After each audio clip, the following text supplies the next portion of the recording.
Now, let me show you how we can stop all of the vibrations on your Android device.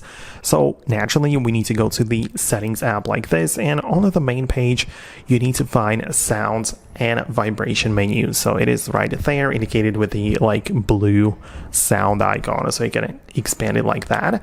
And there are going to be most likely 3 main modes.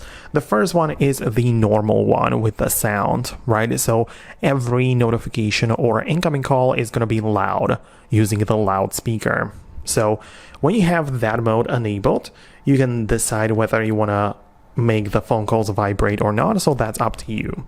You can also switch to the vibrate mode only, but if you want to completely disable the vibration, make sure to click on the mute mode, which basically will not deliver any sound for your notifications and phone calls, but no vibration is going to be there either. So that's very useful for this purpose.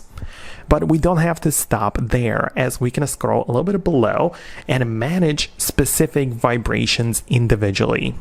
For example, we have the call vibration, and you have a couple of different patterns or types which you can pick between, but you can as well set the silent mode, right? So silent vibration is going to be for incoming phone calls.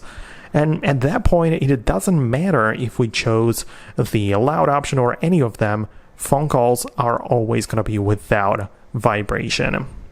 But then you can go further. You can also choose it for notifications in general. You can also pick the silent one. And as well, you can go to the system vibrations and disable all of the different types. Like, for example, when using the keyboard, when you plug the phone into a charger, or when you are dialing numbers in the phone app, right? All of those might be accompanied by a haptic feedback or a vibration, really.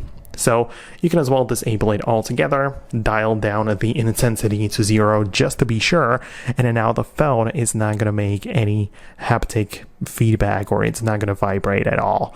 So I hope it helped. Let me know if you found this video useful. Just hit the thumbs up to let me know. Subscribe so you don't miss videos and quick tips like this one, and I'll see you later.